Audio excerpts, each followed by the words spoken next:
زیادہ گفتگو اس لیے نہیں کرنا چاہتا کہ میں ایک بھرپور کالم لکھ رہا ہوں اور میں آپ سے بیان کروں کہ اس کالم کو لکھتے ہوئے میری جو کیفیت تھی وہ کیفیت جو ہے وہ بیان سے باہر تھی۔ میں کالم پڑھ کے سنا دیتا ہوں اس لیے کہ اس کالم کے بعد میرے پاس کوئی اور لفظ ایسے نہیں بچیں گے کہ میں اس تقریر پر تبصرہ کر سکوں۔ یہ کالم خالصتاً سید الانبیاء صلی اللہ علیہ وسلم کے حوالے سے، اسلام و فوبیا کے حوالے سے مسلمانوں کی آواز کو اس عالمی فورم پر بلند کرنے کی بات ہے۔ باقی تمام مسائل جو ہیں وہ اور طریقے سے حل ہوتے ہیں، لیکن اسلام و فوبیا یا رسول اللہ صلی اللہ علیہ وسلم کی گستاخی جو ہے یہ زبان و بیان کا مسئلہ تھا، اور اس کا مقابلہ بھی زبان و بیان سے اور قلم و قلم سے ہو سکتا تھا، اور وہ انتہائی خوبصورتی کے ساتھ کیا گیا۔ میں آپ کو کالم آپ کی نظر کرتا ہوں، یہ انشاءاللہ العزیز آپ اخبارات میں بھی پڑھ لیں گے، لیکن میں یہ خراج عقیدت ہے جو عمران خان صاحب کو دینا چاہتا ہوں۔ 31 اکتوبر 1929 کو غازی علم الدین شہید کو اس میاں والی کے علاقے میں جیل میں تختہ دار پر لٹکایا گیا، جہاں سے عمران خان کے دودھیال کا بھی تعلق ہے۔ لیکن کس قدر حیرت کی بات ہے کہ اس عاشق رسول کے آباء اجداد میں سے بابا لہنا نے جب اسلام قبول کیا تو اس نے لاہور کے سرحدی علاقے برکی ہڈیارہ میں آ کر ٹھکانہ بنایا۔ یہ وہی برکی ہے جو عمران خان کا ننہال ہے۔ مجھے کوئی مماثلت نہیں ڈھونڈنی، میں تو حیرت میں گم آج سے 90 سال قبل آنکھوں میں آنسو لیے علامہ اقبال کے اس چہرے کو اپنے تصور میں لا رہا ہوں جو غازی علم الدین شہید کو لحد میں اتارتے ہوئے ہچکیوں سے رو رہا تھا۔ میاں والی میں شہید کو دفن کرنے کے بعد جب مسلمانوں کا ایک وفد علامہ محمد اقبال، سر محمد شفیع اور مولانا ظفر علی خان کے ساتھ گورنر پنجاب سے ملا اور غازی علم الدین کے جسد مبارک کی حوالگی کی درخواست کی تو اس یقین دہانی پر مان لی گئی کہ امن عامہ کی ذمہ داری آپ لوگوں پر ہی ہوگی۔ 15 دن بعد لاہور کی تاریخ نے ایک خیرہ کن منظر دیکھا۔ غازی علم الدین کا جسد مبارک ایسا تر و تازہ تھا کہ چہرے پر غسل کے پانی کے قطرے چمک رہے تھے، یوں لگتا تھا جیسے ابھی بھی غازی علم الدین شہید وضو کر کے آئے ہوں۔ لاہور کی تاریخ کا سب سے بڑا جنازہ 5.5 میل طویل، کون تھا جو اس سعادت سے محروم رہتا؟ شہید کو لحد میں مولانا دیدار علی شاہ اور علامہ اقبال نے اتارا۔ میت کے سرہانے کھڑے آنسوں سے تر اس عاشق رسول اندلیب باغ حجاز اور پروانہ رسالت علامہ اقبال نے کہا، ترخان کا بیٹا آج ہم پڑھے لکھوں سے بازی لے گیا اور ہم دیکھتے ہی رہ گئے۔ ہر وہ شخص جو سید الانبیاء کے ناموس اور حرمت سے محبت کرتا ہے، اس کی کیفیت اس وقت بالکل ویسی تھی جب عمران خان عالمی فورم پر سید الانبیاء صلی اللہ علیہ وسلم سے مسلم امت کی والہانہ محبتوں کا اظہار کر رہا تھا۔ ایسے میں میرے پاس اسے نظر کرنے کے لیے آنکھوں میں ڈبڈباتے ہوئے آنسوں کے سوا کچھ نہ تھا۔ کون ہے جس کا دل زخمی نہیں ہے؟ کس کی راتیں سالوں سے بے خوابی میں نہیں گزرتی کہ اس کے پیارے رسول صلی اللہ علیہ وسلم کی شان میں روزانہ گستاخی ہوتی ہے اور وہ بے بس و لاچار ہے، اس کے بس میں کچھ نہیں۔ وہ پکار کر بتانا چاہتا ہے کہ میں اس مدینے والی سرکار سے اپنی ماں، باپ، بہن، بھائی اور اولاد سے زیادہ محبت کرتا ہوں، اور یہ میرا آخری سرمایہ ہے، یہی میرے ایمان کی جمع پونجی ہے۔ لیکن اس کی آواز سدا بصہرا ہے۔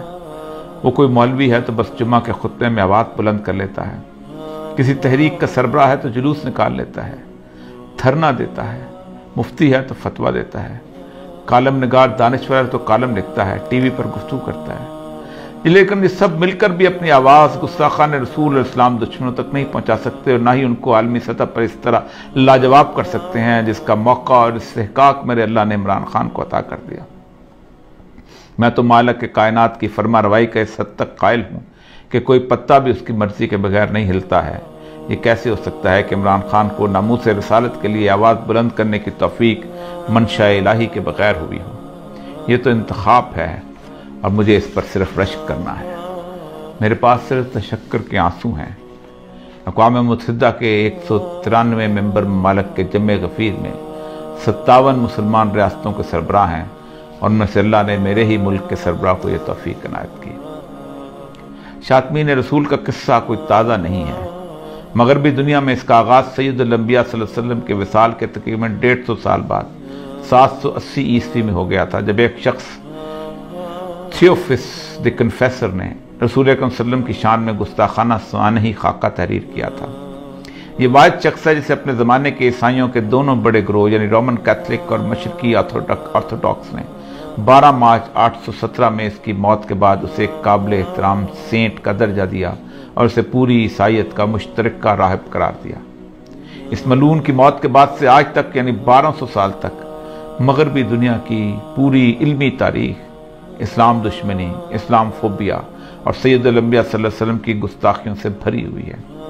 کوئی بڑا مورخ اٹھا لیں، آپ کو اس کی تحریروں میں اسلام اور سید الانبیاء صلی اللہ علیہ وسلم سے نفرت ملے گی۔ یہ نفرت اور تعصب ان کی تحریروں میں اتنا واضح ہے کہ وہ تکلیف دہ حد تک جھوٹ بولنے سے بھی گریز نہیں کرتے۔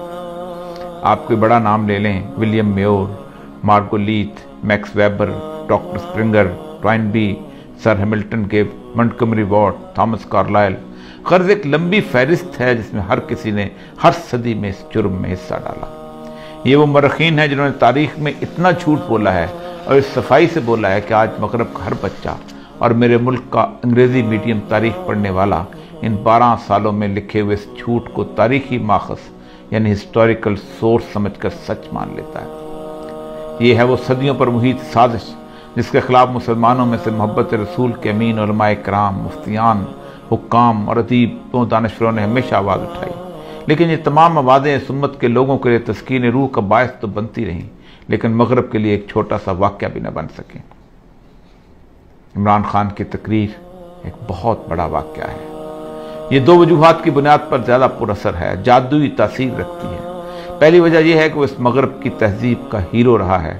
اسے یورپ کے نوجوان لڑکے اور لڑکیوں نے دہائیوں تک اپنے دل کا شہزادہ، ہارٹ تھروب بنا رکھا تھا۔ ایسا شخص جب میرے آقا سرکار دو عالم صلی اللہ علیہ وسلم کی ناموس کا پرچم اٹھاتا ہے تو پھر مغرب سوچنے پر مجبور ہو جاتا ہے۔ ان کا یقین ایسی تمام جھوٹی تحریروں پر متزلزل ہو جاتا ہے اور وہ اصل اسلامی ماخذ کی طرف رجوع کرتے ہیں۔ دوسری وجہ یہ ہے کہ ایک بہت بڑے اسلامی ملک اور ایٹمی طاقت کا منتخب وزیر اعظم ہے۔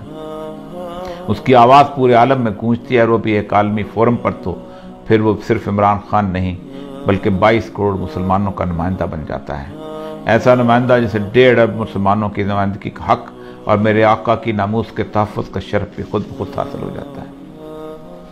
ایسے مواقع گزشتہ 30 سالوں میں بے نظیر زرداری، مشرف اور نواز شریف کو بھی اپنے دور اقتدار میں ملے تھے، لیکن انہیں یہ سعادت حاصل نہ ہو سکی۔ سلمان رشدی کی واحیات کتاب 1988 میں آئی تو پورا عالم اسلام سراپا اشتعال تھا۔ بے نظیر اس کے خلاف احتجاج کرنے والوں پر گولی چلانے کی فرد جرم لے کر دنیا سے رخصت ہو گئی۔ 2005 میں گستاخانہ کارٹون چارلی ہیبیڈو میں چھپے تو مشرف برسر اقتدار تھا، پھر زرداری اور نواز شریف دور میں بھی بار بار چھپتے رہے۔ یہ سب حکمران اپنی خاموشی کی FIR لیے اللہ کے حضور جانے کے منتظر ہیں۔ ہر ایک کو اقوام متحدہ کا یہ فورم میسر آیا، سب نے تقریریں کیں لیکن ان کی زبانیں گنگ رہیں، کسی کو اللہ نے یہ قوت گویائی نہ دی تھی۔ علامہ خادم حسین رضوی صاحب کے خلاف جب سپریم کورٹ میں خفیہ ایجنسیوں نے رپورٹ جمع کرائی تو لکھا کہ اولیاء مقبول جان انہیں اخبارات اور ٹی وی پر بہت سپورٹ کرتا تھا۔ میں نے فرد جرم کے جواب میں کہا تھا، ناموس رسالت کے لیے اگر بدترین ڈاکو اور بدنام ترین ڈاکو بھی کھڑا ہوگا تو میں اس کی جوتیاں اٹھاؤں گا۔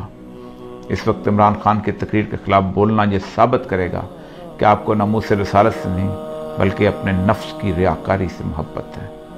میری حالت تو اقبال کے آنسوؤں سے بھیگے چہرے والی ہے کہ ساری زندگی ناموس رسالت پر لکھتے بولتے رہے اور ایک مغرب زدہ کھلاڑی بازی لے گیا۔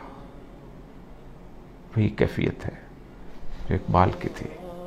میرے پاس ان ٹپٹپاتی آنکھوں میں آنسوؤں کے سوا کچھ نہیں ہے۔ شاید اس راستے میں یہ قبول ہو جائے۔